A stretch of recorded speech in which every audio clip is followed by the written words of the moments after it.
네, 선생님들 안녕하세요. 네, 안녕하세요. 네, 잘 지내고 계시죠? 2022학년도 얼마 남지 않았는데요. 새로운 학년 계획, 학급 운영 계획은 잘 세우고 계신가요? 네, 그렇지 않아도 올해도 꿈실을 운영하기 위해서 꿈실 계획을 세우고 있습니다.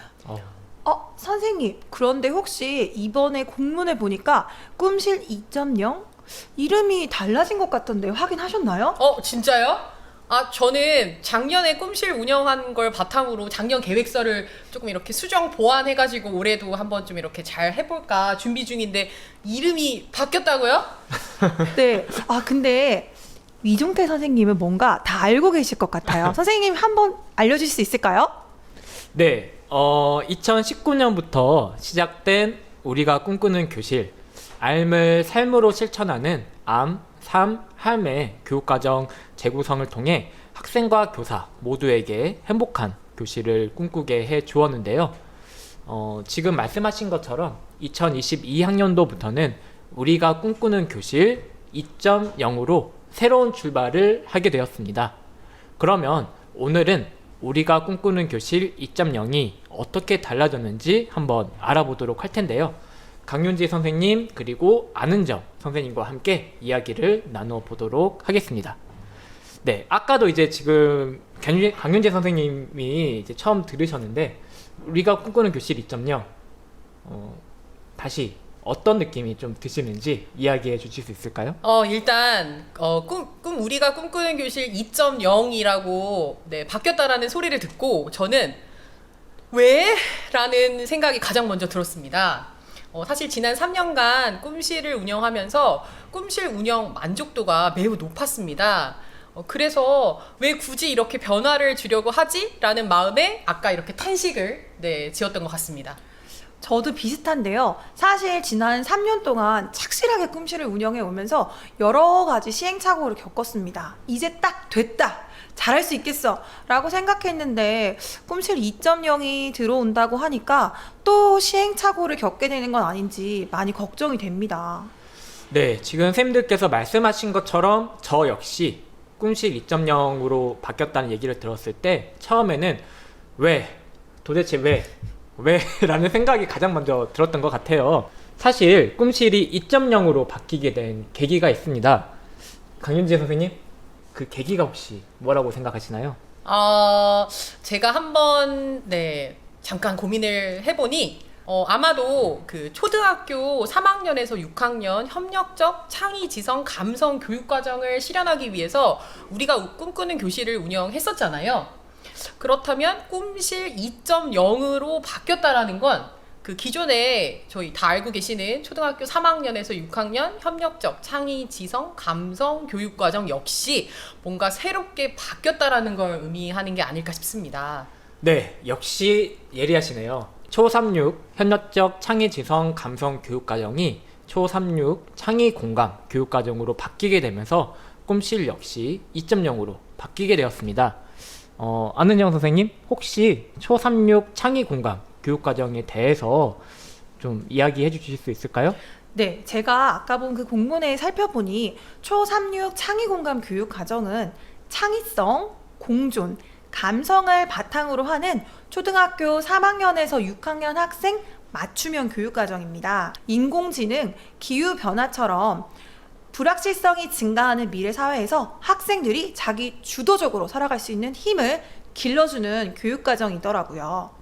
다시 말해 창의와 공감을 기반으로 미래 사회의 변화에 대응할 수 있는 역량을 길러내는 교육 과정이라고 할 수 있겠네요. 네, 지금 말씀들을 정말 잘 해주셨는데요. 이러한 초36 창의 공감 교육과정을 교실 현장에서 내실 있게 운영할 수 있도록 꿈실 역시 2.0으로 리뉴얼 되었다고 보시면 될 것 같습니다. 그럼 지금부터 꿈실 2.0이 무엇이 어떻게 바뀌었는지 한번 이야기를 해보고자 하는데요. 강유진 선생님, 혹시 어떤 게 바뀌었을 것 같은지 말씀해 주실 수 있을까요? 네, 저한테 질문을 많이 해주시는데요. 예, 제가 한번 생각을 해보겠습니다. 아마도 교육 활동 영역이 바뀌지 않았을까 싶습니다. 기존의 창의 지성, 문학 감성, 예술 감성, 시민 감성, 자연 감성 방법이 창의 공감에 맞추어 새롭게 바뀌었을 것 같아요. 저는 교육 방법 면에서도 변화가 있지 않을까 싶습니다.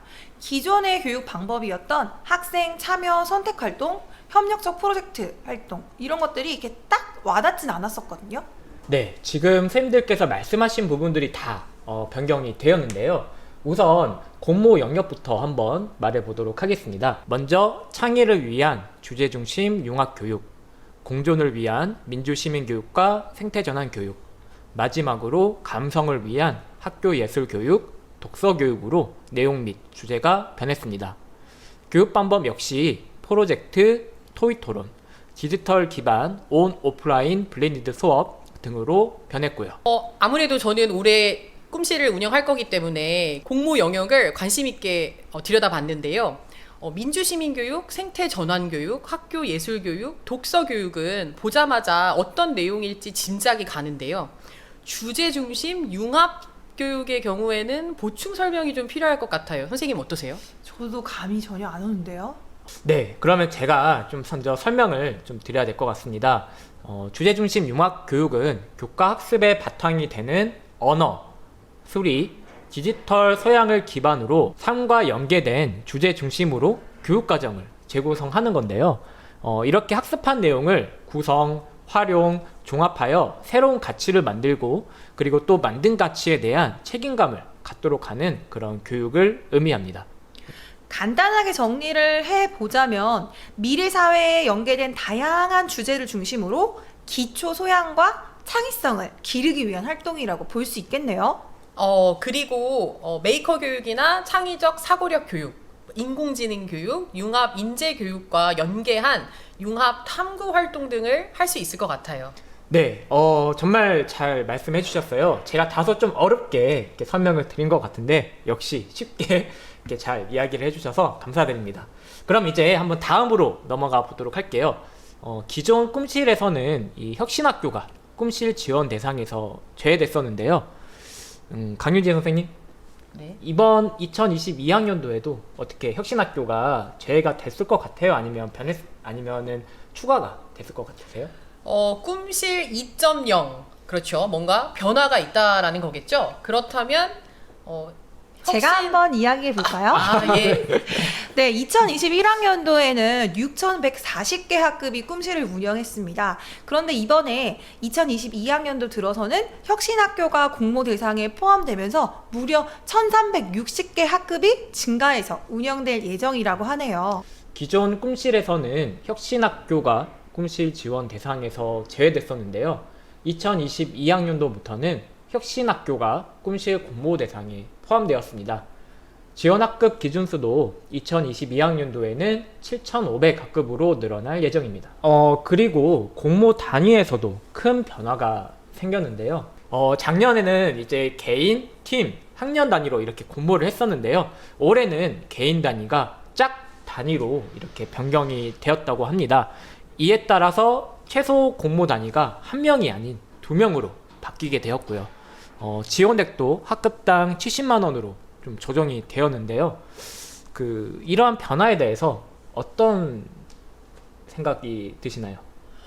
저는 무엇보다 개인 단위가 짝 단위로 변경이 됐다라는 점에서 조금 많이 당황스러운 것 같습니다. 네, 팀이나 학년 단위로 꿈실을 운영하는 비율이 높긴 하지만 개인 단위로 꿈실을 운영하는 선생님들도 꽤 계실 거거든요.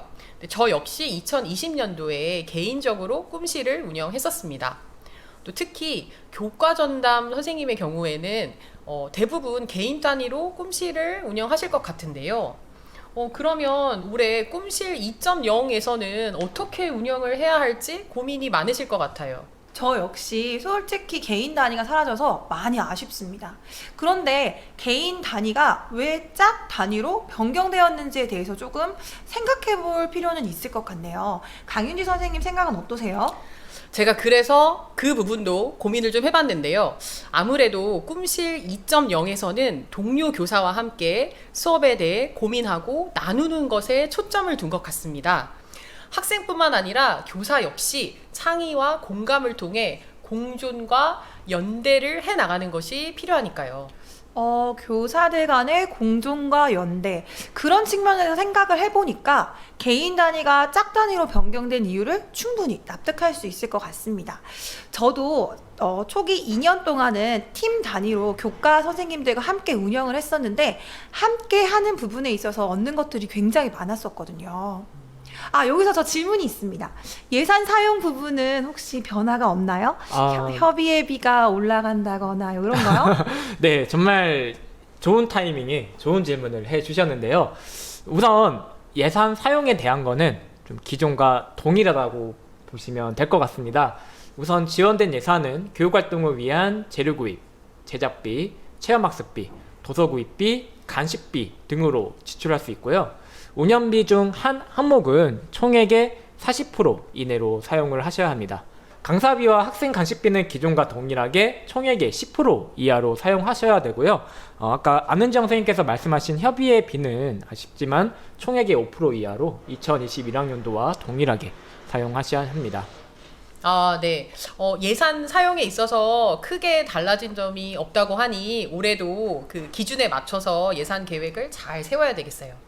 네, 제가 작년에 해보니까 혹시 운영하다가 어려운 점이 있을 때는 교육지원청 장학사님이나 현장 지원단 분들께 여쭤보니까 상세하게 컨설팅을 해주시더라고요. 네, 그러면 이제 마지막 질문을 드리도록 할 텐데요. 안은정 선생님? 네. 우리가 꿈꾸는 교실 2.0이 앞으로 나아가야 될 방향이 뭐라고 생각하시나요? 꿈실도 이제 4년 차에 접어들다 보니까 모두 초심을 한번 되돌아보는 시간은 필요할 것 같네요. 네, 꿈실 2.0은 초등학교 3학년에서 6학년 창의 공감 교육 과정을 실현하기 위한 것인 만큼 교사의 시선뿐만 아니라 학생의 시선에서 꿈실을 바라보는 것이 필요하다라고 생각해요. 교사와 학생이 주체성을 가지고 함께 성장해 나가야 한다고 생각합니다.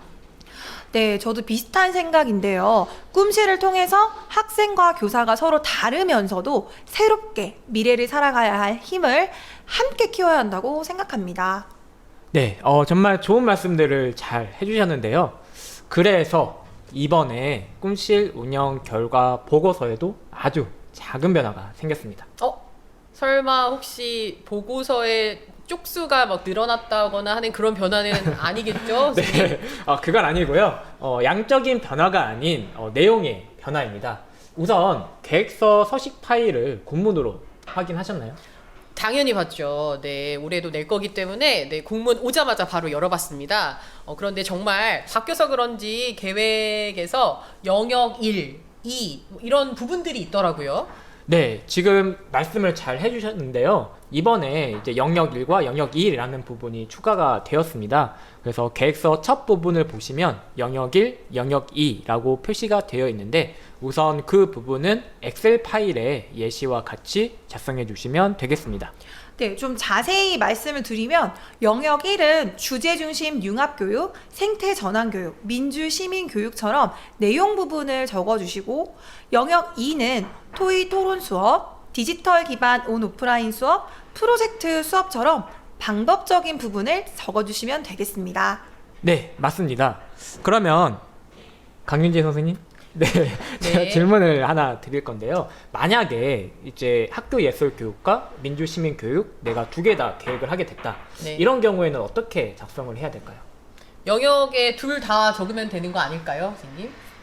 그렇게 두 개 다. 네, 만약에 영역이 5개를 다 적는다고 한다면 5개를 다. 네, 5개를 다 적으면 되지 않을까요? 네. 혹시 안은정 선생님은 어떻게 생각하시나요? 저는 중심이 되는 거 하나를 먼저 적고 그냥 나머지는 우선 함께 융합해서 가는 방향으로 쓰면 어떨까 싶네요. 네, 지금 선생님들께서 말씀하신 방법 중에서 이제 안은정 선생님께서 말씀하신 대로 적어주시면 될 것 같아요. 내가 꿈실을 계획하다가 생각하는 주제가 학교 예술 교육과 민주 시민 교육, 만약에 둘 다 해당이 되는 경우라면은 가장 중심이 되는 내용이나 방법을 선택하셔서 작성하시면 되겠습니다. 그렇군요. 네. 그리고 계획서의 다른 내용은 크게 바뀌지 않은 것 같은데요. 네, 맞습니다. 머릿말 부분과 예산 부분 빼고는 2021학년도와 큰 차이가 없습니다.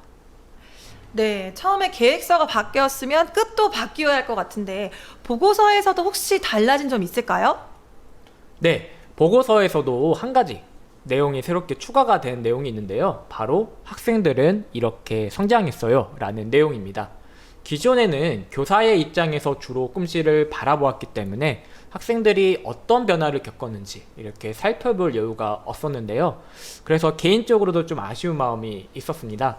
하지만 꿈실 2.0에서는 학생들이 꿈실을 통해 어떻게 성장했는지 그리고 어떤 변화를 겪었는지 살펴봄으로써 학생과 교사가 함께 성장해 갈 수 있는 토대를 마련했다고 보시면 되겠습니다.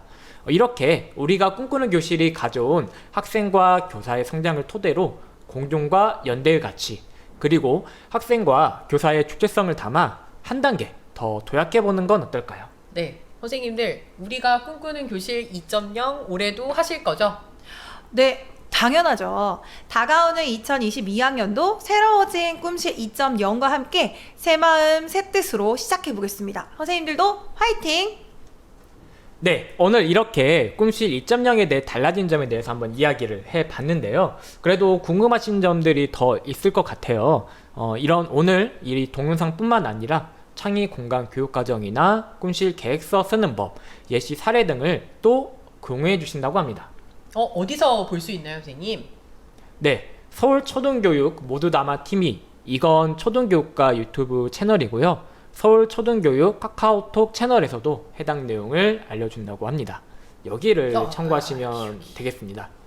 네, 네. 오늘 이렇게 이야기를 다 같이 한번 나눠봤는데요.